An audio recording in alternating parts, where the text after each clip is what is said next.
Conas T, how are ye? Welcome to the Candlelit Tales Podcast. My name is Aaron, and I am sitting down in Germany for the last time. But I'm chatting to my sister Sorika, who's over in Ireland in the Shafas. I appreciate you not calling me your sister Serica, because it was real close for a second there, wasn't it? It was. It was. Look, it's hard talking. It's very hard to talk sometimes. It's been a long day and we've done a lot of words. But that's okay, because we are talking about one of my favourite words, which is Fintan, who is a great sage and eminent fish bird man. And we would like to say, King. Before we get into it, thank you to our Patreon supporters. Thank you for all of the lovely equipment that you can see before you and hear the sound through. Thank you for supporting us. Thank you for sending us your questions, your comments, your hellos, your I really liked the stories, your all of the things that you say. You can find us on social medias, and please like us and follow us wherever you see us, because we're insecure and we need validation. I mean, it helps the podcast. And yeah, interestingly, since going up on YouTube, we've gotten a lot more people responding to our YouTube channel. So thank you for that. And if you're watching, like him, subscribe, hit the bell button. That all helps as well. But I mean, it's really nice to get the feedback, because we often talk about not, being in the void or the telling stories to the ether when we don't have live shows, and we haven't had live shows for so long, and there's some hint of those coming back, and we're going into a new time. Hopefully by the time this comes out, because we're recording in advance, I'll be back in Ireland, and I will actually be preparing for a live gig. God knows, we might even be publicising it and talking about it very soon. So check out our social media and check out our website, because we'll be putting up updates about whenever we get to do a live gig with all of the Candlelit crew and the musicians and all of us there telling stories, making us feel all the feels and doing what feels right for the harvest season that is upon us. September is the harvest season, and it's not a bad time to finish a season of stories. So we've this has been a long one, and it's been one that we've really enjoyed. The Invasion series, from start to finish, from Kesser all the way up to Fintan. And I guess it's kind of nice to bookend it with Fintan MacBocra appearing in the Kesser story, and finally kind of closing the chapter the way we've put it together. I mean, you could put the Book of Invasions together any way you want to. But I guess it's been nice to kind of look back. And this story especially, I had in my mind that this would be a kind of a glossary of all of the peoples that came and the stories that we heard. Because of course Fintan lives through it all, and Fintan sees it all. And you've had a bit of a grow for Fintan for a while now. You've been playing with Fintan stories, and Fintan as a character, and Fintan as an idea, and Fintan as an archetype for a couple of years now. In fact, we've had a few sort of like beginnings of theatrical shows, and a few different sort of like full starts of projects. I'm sure one of them will catch at some point, but it's interesting. I think it. Well, we were in Galway Theatre Festival to perform this story with Fintan as the main protagonist, as the main kind of character, with the telling a particular set of stories. And I honed in on him, and Brian Burrows helped kind of us help us with the choreograph. Well, help us with that choreography, more the movement and the body, and embodying the character, and what it would be like to be in the body of someone who has lived that long. And something that fascinates me about Fintan, the reason I keep on coming back to him as a character, as somebody who I want to do a theatrical piece with, is because you must lose all touch with humanity and engagement with emotions if you live that long. Yet he doesn't, because when he meets the hawk, the very first thing he says is, I'm at the lowest point because I've just lost my son Ilan. Again, he loses another son again, and he's as heartbroken then as he is with the first death that he ever saw. So he's always feeling. And I guess the way I've kind of looked at Fintan over the last few years is he's a character that he's completely accidentally magic. It kind of just happens to him. because he doesn't intentionally dream to be a fish. He doesn't intentionally do any of this stuff. It kind of happens to him. And so how do you it makes intentionally sense. dream? Like it's such a kind of, I think it's such a lovely sort of way of transformation that he has, is that he had a dream that he was a fish and then he woke up and he was a fish. Like it's just, it's it's fantastic. Like it's just, I think it's actually, I think the dreaming is something that Beulah, my friend Beulah Croker came up with first. When she was retelling these stories, when she and I were working on the Bard Mythologies version of them, and she was working off a lot of the direct translations. I think she came up with that. I'm not actually 100% sure. But I think it's a lovely way of describing it, because Fintan does, in a lot of the stories, like he says he was turned into a salmon. He doesn't describe it as being a thing that he decided to do, which is lovely. It's just a man who magic happens to. And I love it because it makes sense that, like, again, dreams don't happen to your dreams happen to you. You don't have really the power over a dream unless you're a lucid dreamer and able to control your dreams.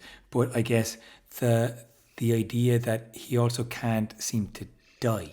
He can't really get that release, and he keeps on maybe thinking he will, and he ages as a stag, and wolves prowl and hunt him into a cave once, and then he falls asleep expecting to die, and he wakes up and he's this ferocious youthful boar, and he comes out like Pumbaa out of the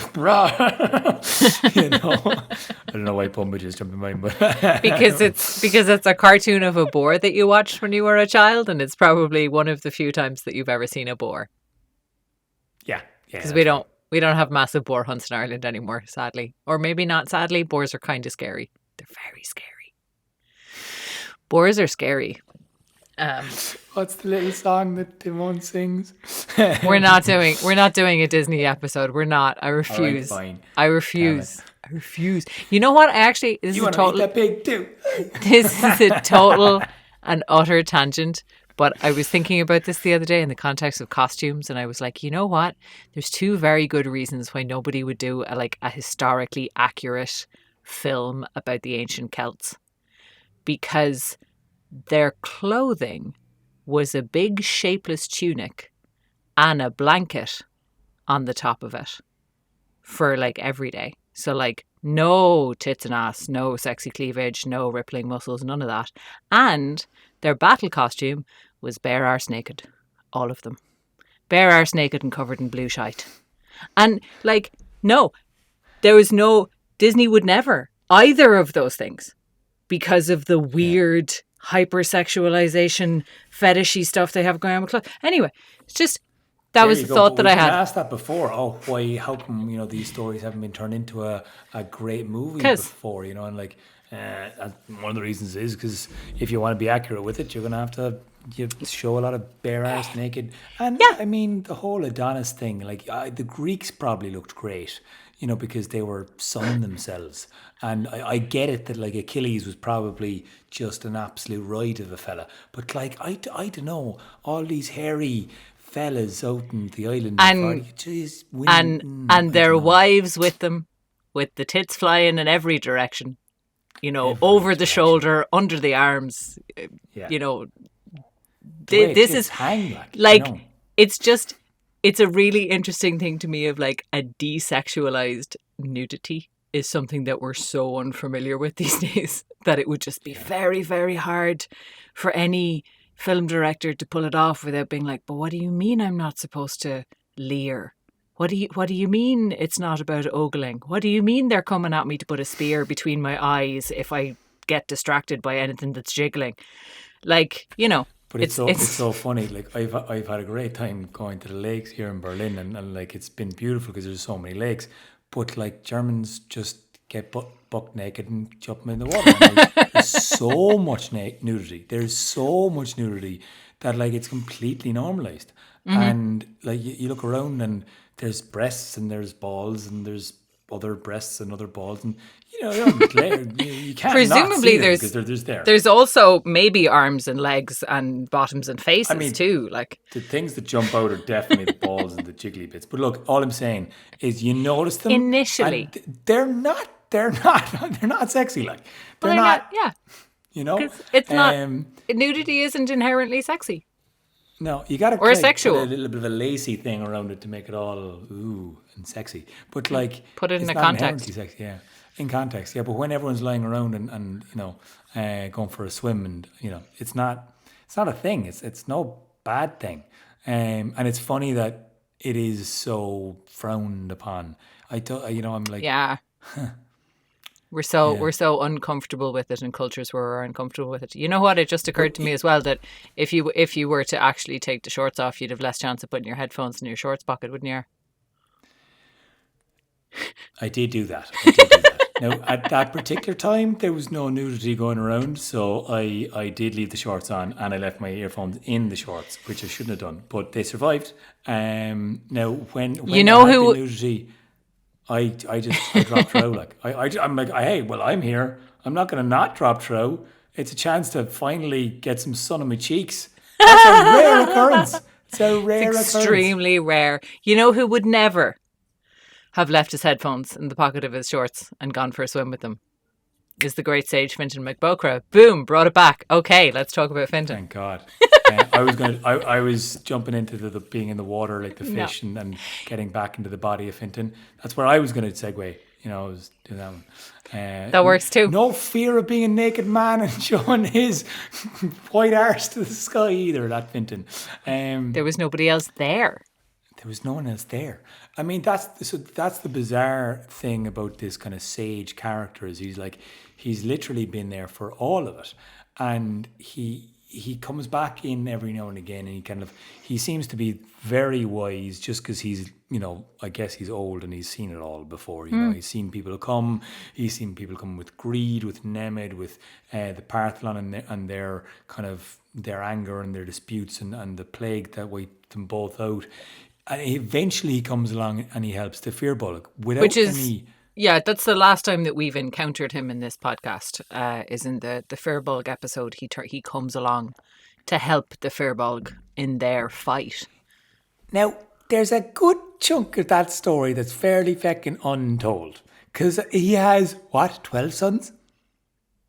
The Firbolg were in Ireland for like 35 years. He did a lot of business. He was like, hang on, they're staying? These grand? Oh, they're great. We like them. Woo. Ooh, hi. Did he figure out how to not be a fish for a while? Was it like... He seems to have been extremely prolific in his, having it away with people, because he's wherever he shows up, he's got a lot of kids. He turns up in another story, the settling of the Manor of Tara, with again just acres of grandchildren and children, he's got a whole clan that he has sort of fathered. So he's somebody who I think that is going back to what you were saying about him, that he is ancient but he's sort of not removed. Like he still retains his humanity and his connection to humanity. Yeah. So he's still human, and he's still, he's still marrying, he's still having kids, he's still really grieving when they die. He's still connected. No mention of the wives, of course. No mention. Interestingly, there is no mention of the wives except for Kesser. So it seems like he talks about Kesser to the end, but he doesn't talk about. So maybe nobody compared. I don't know. Maybe he's a romantic. That's why I like the guy. I just like, oh, God damn it, Fintan. He's always still hung up about the first one. He can't get over. He clearly has many other, entanglements. Liaisons. Whatever way you want to call it. And Right. has father all these kids. And yeah, I mean, the fact that, I love the settling of the Manor of Tara, because he comes in and basically tells the king what exactly his position is for. You're supposed to be there to serve, not to take, and that's kind of a very profound way of him giving his knowledge to the people. But other than that, he's only kind of come up again with the Firbolg as like, oh, this is how you don't die. Like he basically helps them not get completely obliterated, in digging a trench and managing to, I don't know, They offer managed some to build form up of. some defenses with Finton's help. But yeah, I think that's also kind of, he doesn't seem to have. I always think it's kind of interesting that he doesn't seem to have much truck with the Tuatha De Danann. Like because even in this story, he and the hawk are talking, and the hawk is mentioning how it stole Nuada's arm and took it home to feed its babies. And like Finton was clearly also around, but he wasn't fighting with the Tuatha De Danann against the Firbolg. Or sorry, against the Fomorians. Fomorians, Um, yeah. why they both begin with F is clearly, again, another one of these ancient Irish conspiracies to trip me But up. you've confused it there, because he was in that battle where Nuada did lose his arm in the first battle. In the second battle, Oh, I've confused myself, yes, because he was in the yeah, first battle where Nuda lost his arm, and that's the connection, but he wasn't in. Yeah, my point being, sorry, that he didn't weigh in on the second battle of Moitura between the Tuatha De Danann and the Fomorians. And he yeah. doesn't seem to have been very involved with the Tuatha De Danann, which I think is kind of a funny one, because we tend to think of the Tuatha De Danann as being magical, mystical, shape changers, and you would think that he'd have got on with them, but he doesn't seem to have. And there, like this whole piece, this amazing kind of old Irish poem, you can find translations up online straight away, and it's long. Like it is super long. There's some beautiful turns of phrase, but like super amount of detail about like little chapters. And I love the hawk in this, because it's kind of like it's the yin and the yang. It's the kind of Fintan looking for the goodness, and basically what gets me in this story is the hawk asks him to tell him all of his sorrows, his greatest sorrows, and why. What is it about sharing sorrowful moments brings us together, brings us closer at a time when we're already low? We don't want to hear happy music. We don't want to hear good news. We want to hear morose, saddening, something that will actually connect with the emotion that we're already in. And that's kind of what the hawk does there. He's like, all right, I'm kind of fucking feeling a bit low. Tell And me some sad stuff. I think it's interesting because the hawk doesn't start with "I'm feeling low," does it? It starts with "Tell No. me some sad stuff," and then it's after Fintan opens his heart that the hawk goes, "Hey, yeah, I'm feeling really shit." I love the hawk. The hawk is a full-on psycho. It's such a hawk. Like, it's exactly a hawk. A hawk is just like murder and feathers. And this hawk is just like fully murder feathers. I am murder feathers. The best time in my life was when I killed a big thing. And then I couldn't kill quite as big a thing, and that wasn't as much fun. But I sure do like murder and stuff. And hey, by the way, the fact that you have one eye, that was me, motherfucker. I took your eye. Took it right out of your head, and I'd do it again. Like, it's such... Like, I was reading, there's a great book called H is for Hawk, which is about a woman who actually like raises a hawk as a hunting bird. And it's such a kind of an interesting, it's a modern story. And it's kind of her memoir of being with birds of prey, which people did. They raised hawks as hunting animals, and they were like working animals, and they are very much not pets, because they are very single-minded, and they can be trained, but hawks particularly are never quite tame, because there's this whole, like, you have to let them go in order to let them hunt, and there's always a question mark over whether your hawk will come back to you. So it's a really interesting relationship that people and kind of hunting birds have had. And I think it's really interesting in this story that it's the hawk that Fintan is talking to. And I'm not sure of like how like medieval falconers were, like they were a thing throughout Europe. I don't think they weren't a thing in Ireland, if you know what I mean. I Right. don't remember any specific examples other than this of hawks in mythology. But I do think it's interesting that like this is a conversation between Fintan and a bird that is definitely wild, but also definitely sometimes has something of a relationship with humanity. Yeah. And Yeah. it's, Well, it's yeah. there, and he calls himself the Hawk of Time as well. Which again is like, you know, I guess I played up the fact that Fintan didn't really know who he's talking to, and tries to tell him how old he is, and eventually the hawk is like, yeah, I'm as old as you. Like, I've been there, I've seen it all, dude. And you're like, whoa, whoa, whoa. So what is this hawk? How come we haven't seen him before? Where has he been? Like, he's always there at the end of the battle, taking the limbs or the carcasses away to feed his family. Off on Achill, and Achill is such a beautifully remote, wild place still to this day. No matter, like, if you go to the cliffs on the west side of Achill, it's just, you feel like you're in any time. You could be at any time looking at those waves. It's just like, all right, okay, and it feels like you're in the middle of literally any time of history, and they just haven't changed. Only that there's sheep there now. There probably wasn't. I mean, but could have been. That hawk sure does like to kill sheep. The way it likes to kill everything.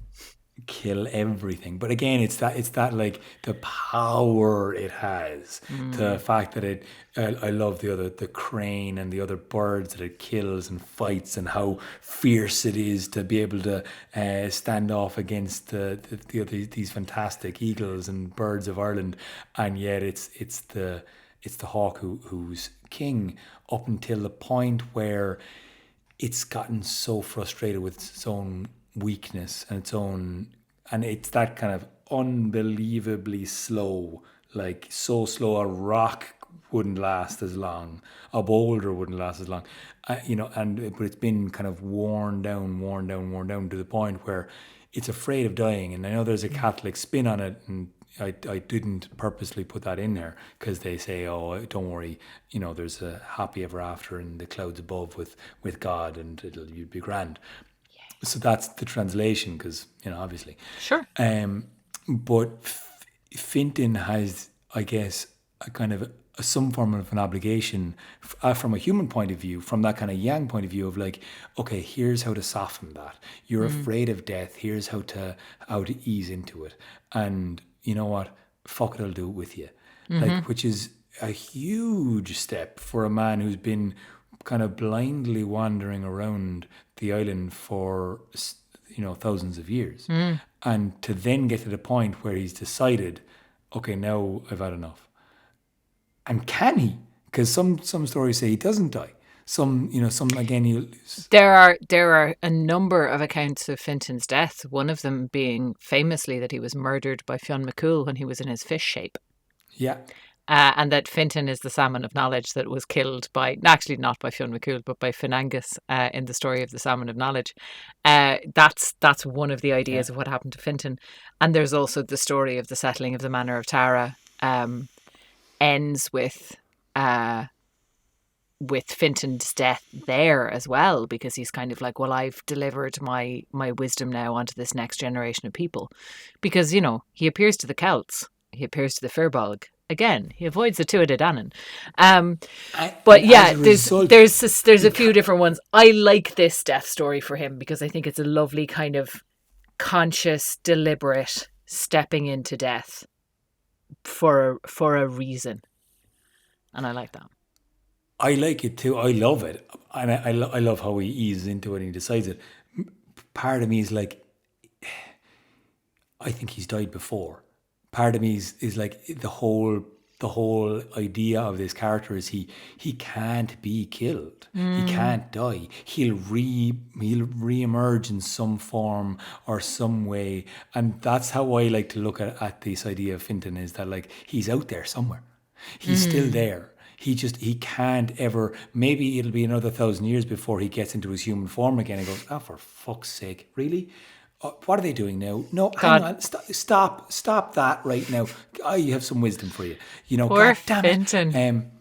it. But that's kind of that's he's like eternally almost trapped in this cycle of rebirth, and like conscious rebirth. Whereas like, the idea of whatever past lives and forgetting it, that's kind of the bliss of being able to be ignorant of your past life, if you want to go into that story.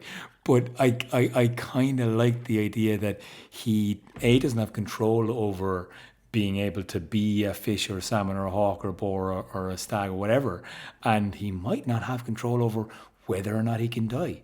I don't like that at all. I like the idea that he gets to die.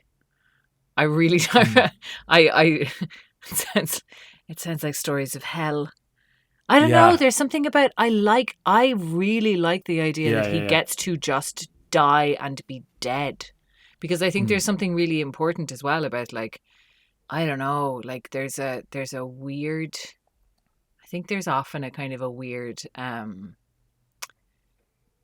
valuing of immortality, or of the idea of undying. And you get it in Irish mythology with like Tír na nÓg and these places of eternal bliss and these places of eternal life.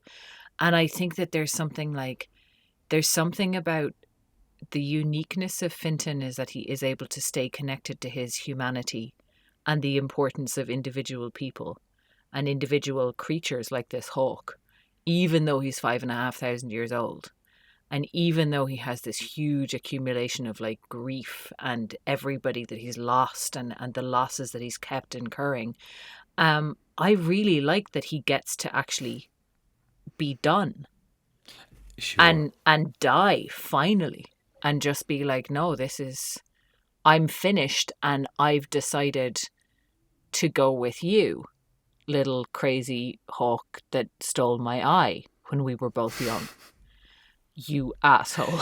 Like, I love that there's this kind of thing of like the two of them in friendship dying together, because I also think there's something nice about that in, like, you know, death is inevitable, but how we meet death is not inevitable. Yeah. And like, I'm scared, well, I'm not scared, so we'll do it together. Like, there's just, I think that I really like the idea that this actually is his death.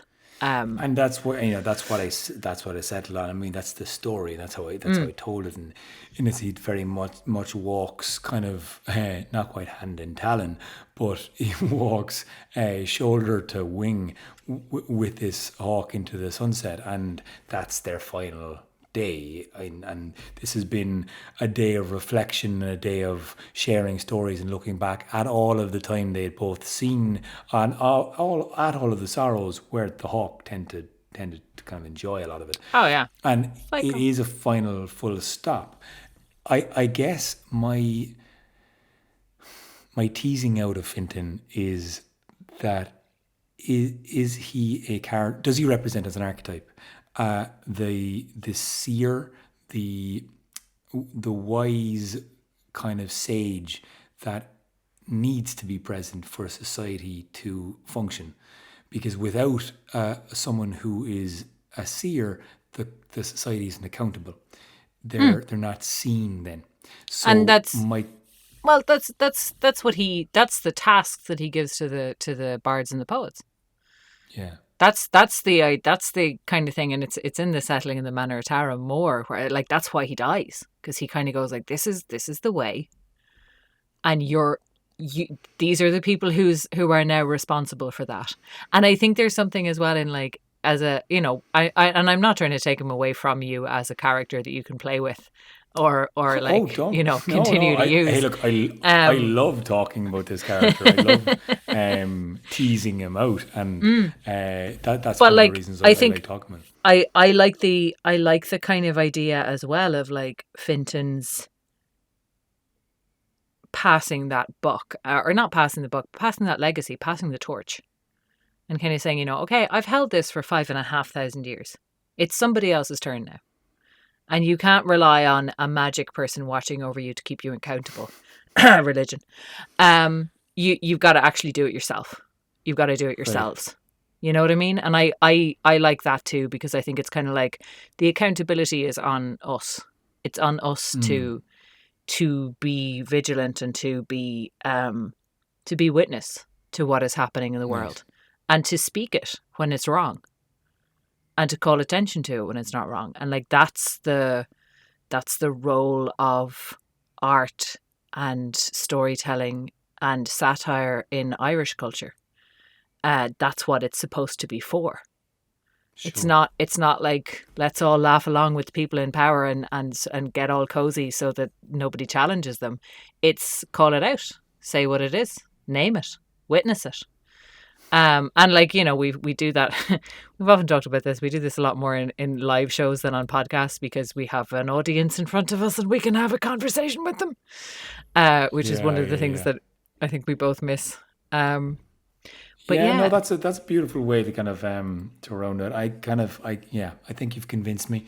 You know, I love the fact that he has, you know, so much agency, and then so much of it is kind of taken away from him as well, and he seems as much kind of a puppet or a pawn in the grand scheme of things, as well as having an awful lot of you know, agency in his own story and an ability to kind of interact with what is around him, and being able to make his final decision to accompany this hawk who is essentially withering to a stage of decay and age where, you know, our grandmother lived till she was 100 years old, and yeah. that's kind of how I was imagining, you know, some creature living for 5,000 years. Oh my god.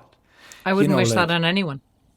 you Like wouldn't. it's you wouldn't, and it's that's kind of why I think I really like the idea of Finton being able to just be done forever and be good, you know, and Yeah, be yeah, able to yeah. kind of look back on his life with this little hawk and go, you know what, that's what it was, and now this is the full stop, and this is me writing the end and drawing the line under it. And I think that's like that's the best. You know, in some ways, that's kind of the best death that I can think of that any of us could hope for, is to actually still be lucid enough to go, this was my life. This is the things that I regret I lived with, and the things that these are the things that I didn't, and the grief that I had and the loss that I had. This is what it all was, and now it's time to be finished, and to be able to be finished at that point. I think is just lovely. I think it's a lovely story of a lovely death. And I mean, I was strongly thinking of Mick as well, Rory's dad, who died at the start of the summer when I was telling this story, because, you know, he battled cancer for a long time, and it was something that, like, you know, everybody who battles with any form of illness for a long time has that point of like, oh fuck, I just this is time now, come on. Mm. And for the hawk to very squarely say to Finton, the only reason I'm kind of alive now is because I'm just actually afraid of it. And, you know, we all need that kind of guide into the last step of, okay, it's fine, you can Yeah. just let go, you can just let go. And it's, And I think there's a lovely reversal in this story as well, in that Finton is the guide to the soul of the hawk.